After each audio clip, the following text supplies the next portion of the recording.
Now, today, we're going to talk about what to do about your brilliant jerks. You know, those employees who are high performing, but probably more trouble than they're worth.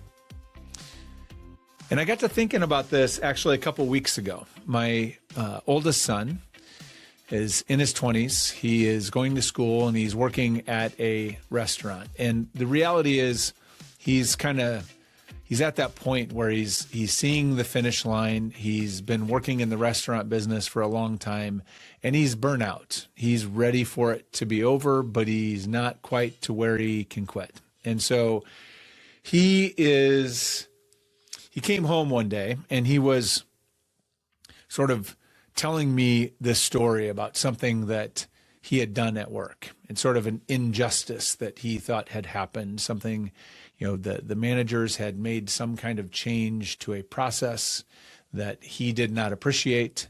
And so he took it on himself to sort of adjust this. He made sort of changed something that the managers had done or assigned. He just decided he was going to change it. And so he did.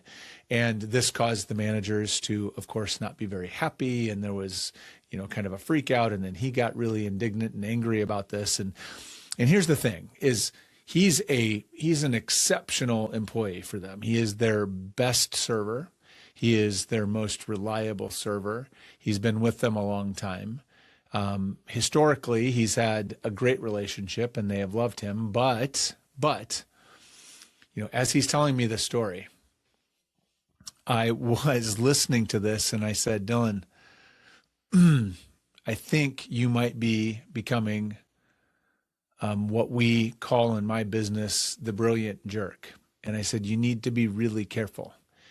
And so I proceeded to kind of explain to him that, you know, one of the most prickly challenges to deal with as a manager or a leader is to deal with someone who's a really high performing employee, but who has, for whatever reason, become high maintenance, has become problematic, has started to create chaos or create more issues than they're worth, maybe. And I said, at some point, if you aren't careful, they're going to decide that your shenanigans are more disruptive than your reliability and the quality of your work, and you're going to find yourself looking for another job. And so we had this conversation and kind of talked through it, and he recognized that it was just his frustration spilling over, and he decided to kind of take some action to get himself back on track. And so I feel like I did those managers a favor, but that's a podcast for a different day maybe.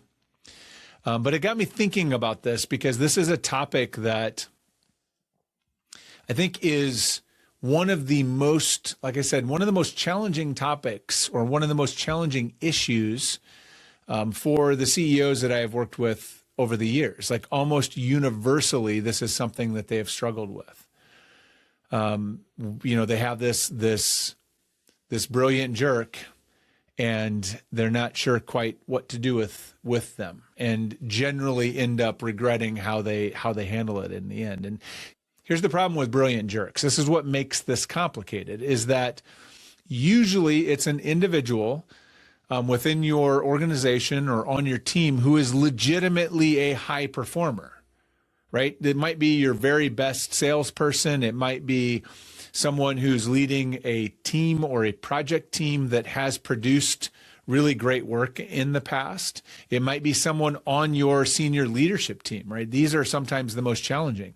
And I think the trap that most leaders fall into here is that they convince themselves that because of this high performance, because this person is such a valuable contributor from just a pure performance perspective, output perspective, they can't live without them, right? They see the high performance and they know how valuable that is, but they can't see all of the other stuff, right? That high performance basically clouds their vision of all the other things that are happening around them, right? And so a lot of times these leaders kind of feel almost like they're trapped, almost like they're held hostage by this person.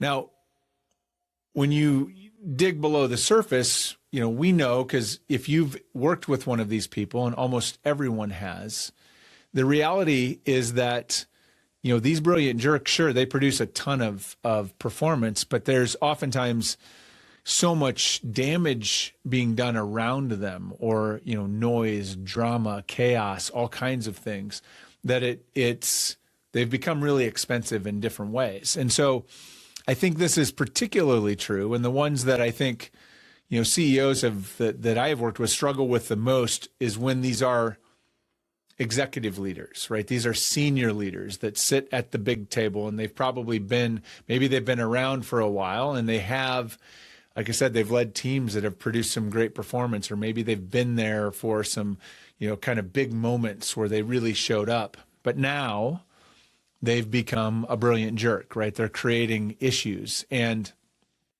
in almost every case, when this happens, when you have that senior leader brilliant jerk, the CEO kind of delays taking action because they decide that, or they almost convince themselves that doing so would be catastrophic, right? How would we replace them, right? What would we do? It would leave this big gap.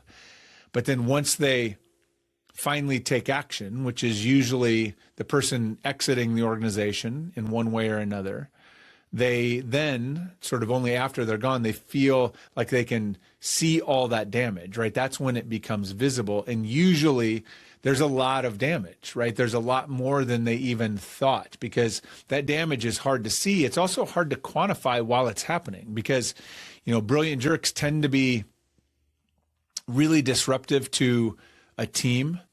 The functioning, particularly of the executive team, like over time, what happens is, if they're overly confrontational, or maybe they just are, like I said, their behavior is rude or dismissive, there's certain voices on the team that tend to start to check out, right? They just don't engage. They start avoiding that person. And because they're avoiding that person, that means decisions get harder to make, right?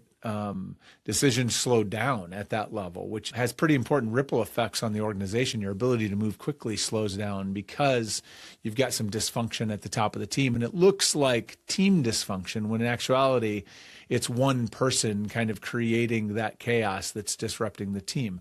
A lot of times, these individuals too, while they might be at the head of a team that looks like a high-performing team, almost always those teams are actually underperforming their potential.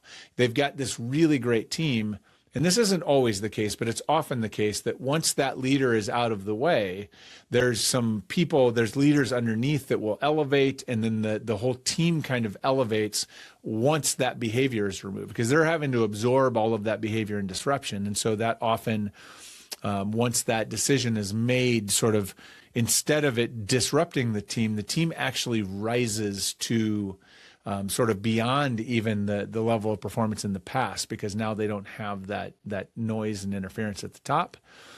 And the morale damage of these brilliant jerks is known and seen. Like usually that's kind of where it starts to show up, or you start to feel it, but that morale damage sort of ripples all over the place. And when it ripples, especially within their team or people that this individual works with a lot, I mean, you lose people. And sometimes, they leave, and they're not saying they're leaving because this person is a jerk or an a-hole. They're leaving, they'll say it's because of another job. And sometimes you can miss the fact that you're losing great people, or that people stay and they just disengage. They're not playing up to their potential. So there's a ton of damage happening. And so this sort of leads to, the pattern that I see over and over and over, and I've seen this, it's predictable, sadly predictable. Is that when CEOs are in this situation, particularly with senior leaders who are brilliant jerks, they take a long time to confront the jerk, right? Because of all the stories, because they're worried about the impact, because of they're worried about the catastrophe, they take too long. And they wait until it's sort of no longer possible to avoid it, right? Something happens, or the organization is stuck or stalled or can't move, or something's happening. They have to confront it, right? Something happens that they have to confront it. So they finally take action. And generally, that means the person exits, or they have to forcibly sort of exit them. But then on the other side, here's what happens. is all of those worst case fears, right? The catastrophe, or what are we going to do without that performance, never materializes. It's like when you pull that, it's like cutting out sort of a cancerous piece of the tissue. And if you get it all, then the tissue around it, the healthy tissue, kind of like fills the gaps in, and then the system becomes healthier because you've removed this thing that was making it ill. And ultimately, at the end of it, after they do it, after they then see what happens afterwards, they always say the exact same thing. And it is this: I wish I hadn't waited so long. I wish I hadn't waited so long.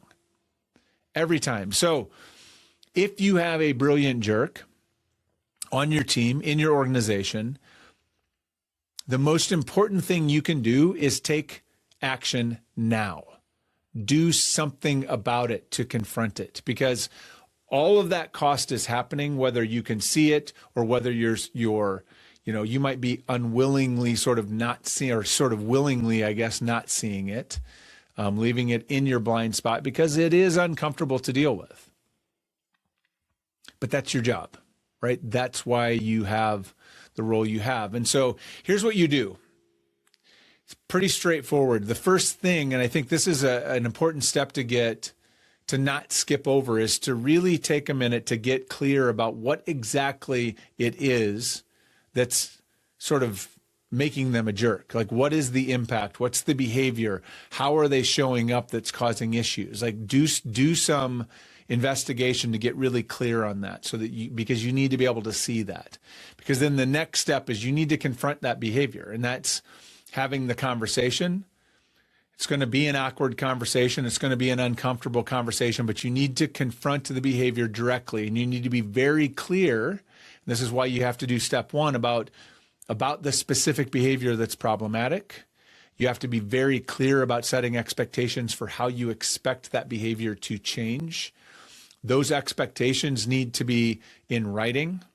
You need to put in writing what's unacceptable, what is expected, what the timeline is on your expectations for change.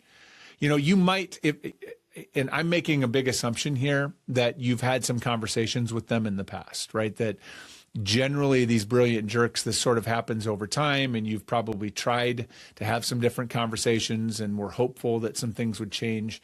And you're now at a point where it's like, boy, we need to do something. Now, if you have not had that conversation, then, the first conversation is probably having more of a feedback conversation with them about what you're observing and what it's causing, and sort of inviting them to reflect on it and seeing if you can kind of coach them through some behavior changes.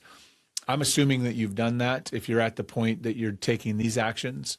But if you have done the coaching, and it's not changing, and you're kind of at that point where it's like, we have to do something about this. This is a change, or we have to take some pretty serious action. This is the step. You need to get it in writing, make sure there's a clear timeline on your expectation for change. And you also need to make very clear that there are consequences if the change doesn't happen. That should be in writing, right? As I mentioned earlier, in writing, because that way it signals, number one, it helps with clarity to make sure they get it. But number two, it signals that you are serious.